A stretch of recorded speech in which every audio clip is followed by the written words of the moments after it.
Shalom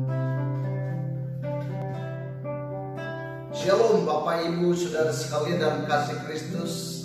Saya percaya kabar kita pada hari ini adalah kabar yang luar biasa.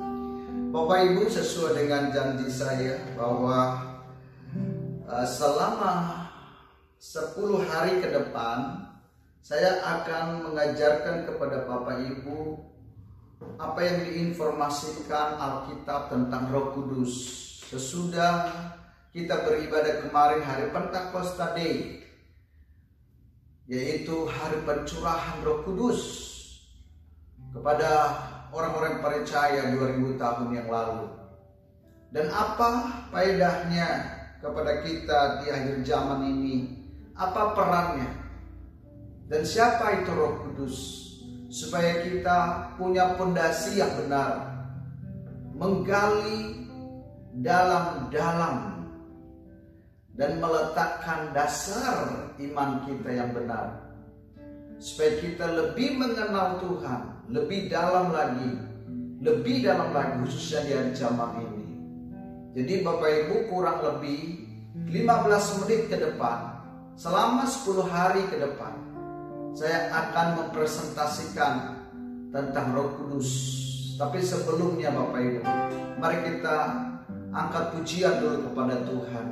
Rohmu yang hidup penuhiku, Rohmu yang hidup penuhiku, mengalir dalamku. Katakan, jiwaku tenang, jiwaku tenang bersamamu dalam naunganmu. Ku buka hati untuk jamahanmu, berserah penuh di hadiratmu. Kau ambil alih seluruh hidupku di altarmu, menyembahmu. Katakan, Rohmu yang hidup, Rohmu yang hidup penuhiku, datang urapiku. Ku siap terima kuasa-Mu, ku siap terima kuasa-Mu. Hidupku bagimu. Mari katakan, buka hati untuk jamahanmu, berserah penuh di hadiratmu. Kau ambil alih seluruh hidupku di altarmu, menyembahmu. Sekali lagi, ku buka hati untuk jamahanmu, berserah penuh di hadiratmu. Kau ambil alih, amin, seluruh hidupku di altarmu, menyembahmu di altarmu, menyembahmu. Nah, Bapak Ibu Saudara sekalian dalam kasih Kristus, ada beberapa hal yang perlu kita tahu tentang Roh Kudus. Siapa dia dan apa perannya dalam hidup kita. Bapak Ibu, Roh Kudus adalah Tuhan sendiri. Jadi Roh Kudus itu tidak hanya berbentuk kuasa saja atau manifestasi saja, tetapi Roh Kudus adalah Allah sendiri, Tuhan sendiri. Di dalam ketritunggalan Tuhan, maka bagian daripada kepenuhan kealahan, Roh Kudus ada di dalamnya. Nah, Bapak Ibu, Roh Kudus adalah pribadi ilahi dan dia memiliki perasaan. Bahkan memiliki pikiran dan keinginan. Roh Kudus itu diajarkan di Alkitab supaya kita tidak mendukakan Roh Kudus. Karena bisa melukai perasaannya. Saya baca di Efesus pasal 4 ayat 30 sampai dengan 32 dikatakan begini. Tetapi ayat 30, dan janganlah kamu mendukakan Roh Kudus Allah yang telah memeteraikan kamu menjelang hari penyelamatan. Sebab segala kepahitan, kegeraman, kemarahan, pertikaian dan fitnah hendaklah dibuang dari antara kamu. Demikian juga pula segala kejahatan. Tetapi hendaklah kamu ramah seorang terhadap yang lain, penuh kasih mesra dan saling mengampuni, sebagai mana Allah di dalam Kristus telah mengampuni kamu. Nah, Bapak Ibu Saudara sekalian, dalam perjanjian lama, tradisi bangsa Yahudi, bahwa Roh Allah itu mereka sebut adalah Ruach HaKodes, Rohmu yang kudus. Bahkan juga ada punya nama, yaitu Ruach Elohim, yaitu Roh Tuhan. Ada juga Ruach Yahweh, YHWH, yaitu Roh Yahweh.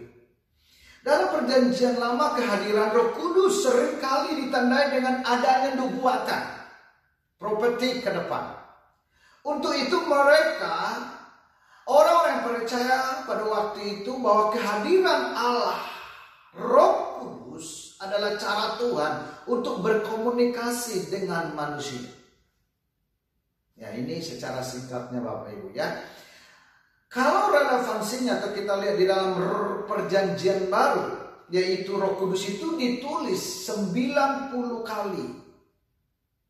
Salah satunya peristiwa penting bagaimana karya Roh Kudus adalah saat Maria melahirkan Tuhan Yesus.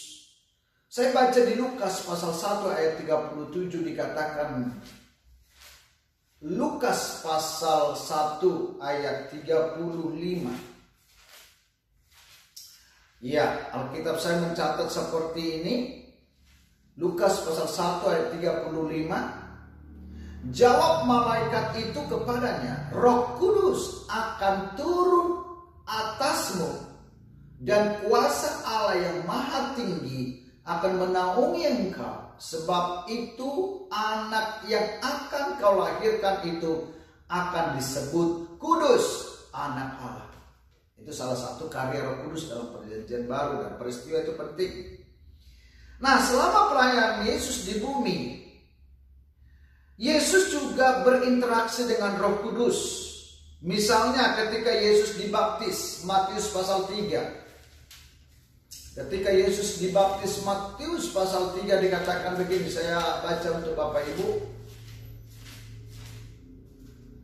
supaya kita update Alkitab kita.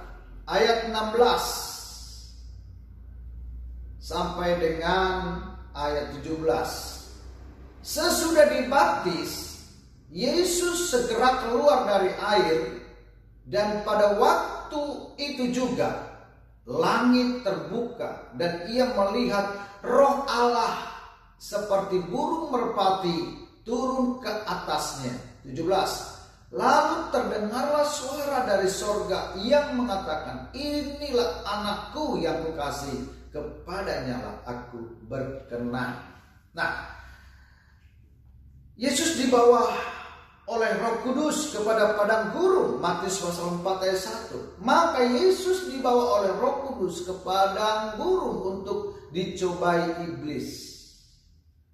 Ada lagi saudaraku, di mana Kisah Rasul pasal 10. Saya bacakan Kisah Rasul pasal 10, dikatakan begini. Biar Bapak Ibu bisa lebih mengenal Roh Kudus lebih dalam.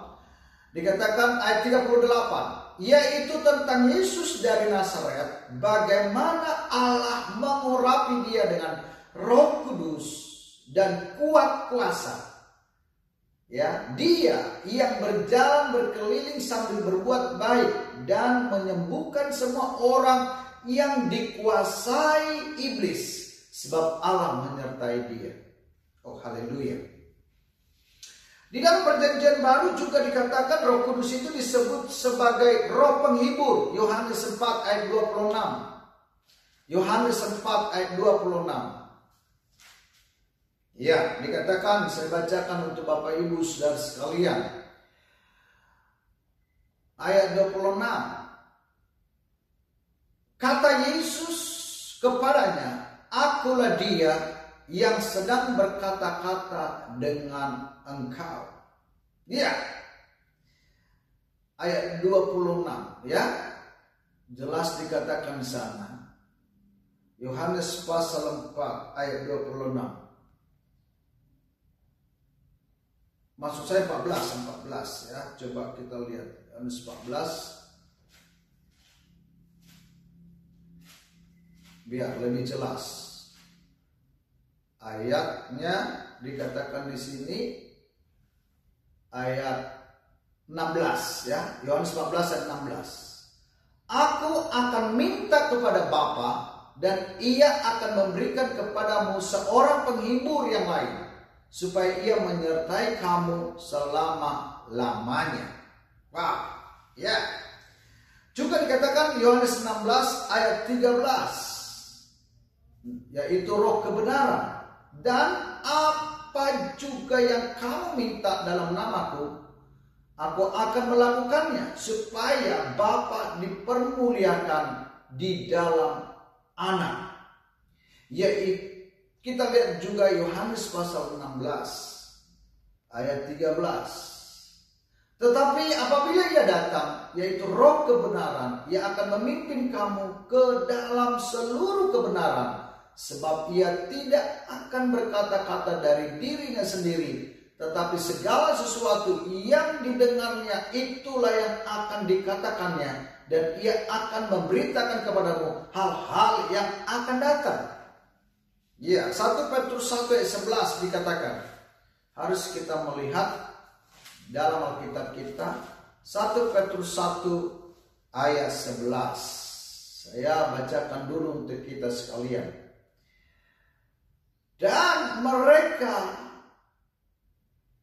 meneliti saat yang mana dan yang bagaimana yang dimaksudkan oleh Roh Kristus yang ada di dalam mereka, yaitu Roh yang sebelumnya memberikan kesaksian tentang segala penderitaan yang akan menimpa Kristus dan tentang segala kemuliaan yang menyusul sesudah itu. Jadi Bapak Ibu, Roh Kudus itu adalah Roh penghibur, Roh kebenaran, Roh Kristus.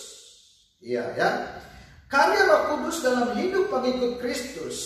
Yang pertama, Bapak Ibu harus tahu, pertama kali kita orang percaya mengalami pimpinan atau perjumpaan dengan Roh Kudus adalah di saat kita bertobat.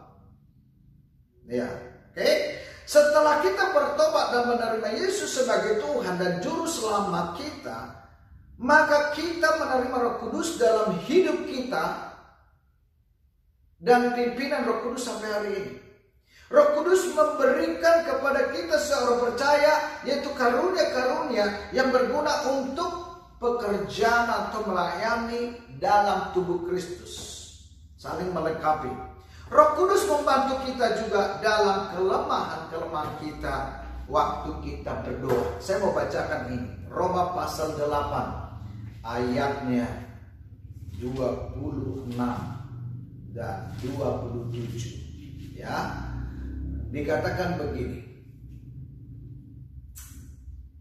26 dan 27. Demikian juga Roh membantu kita dalam kelemahan kita, sebab kita tidak tahu bagaimana sebenarnya harus berdoa, tetapi Roh sendiri berdoa untuk kita kepada Allah dengan keluhan-keluhan yang tidak terucapkan. 27-nya.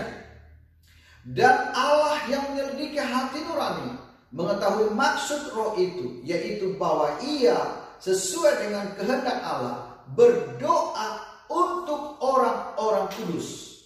Jadi karena kita tidak mengerti doa yang sempurna, Roh Kudus membantu menolong kita. Kalau Tuhan sudah menolong kita, haleluya, mujizat pasti terjadi. Nah, ini perkenalan singkat tentang Roh Kudus. Biar kiranya Bapak Ibu bisa mulai mengenal Roh Kudus lebih dalam lagi. Tuhan kita ajaib dan luar biasa. Nah, Bapak Ibu, mari sediakan waktu 30 menit di hadapan Tuhan, berdiam diri, nantikan Tuhan. Tuhan janji Dia akan memberikan kepadamu roh kekuatan yang baru, memberikan kepada kita semangat yang baru, antusias. Kita menjadi orang-orang pemenang, bahkan lebih daripada itu. Haleluya. Tuhan Yesus berkati kita semua. Amin. Mari kita berdoa. Bapa di surga, kami serahkan semua ke dalam tangan-Mu, di Mitra Spirit, Taman Surya 2 dan cabang-cabangnya. Biar Tuhan memproteksi khususnya di wabah COVID-19 ini, sehingga kami semuanya sehat dalam nama Yesus. Dan mereka, umat-Mu yang bekerja, pulang membawa hasilnya. Haleluya. Amin. Tuhan Yesus memberkati kita semua.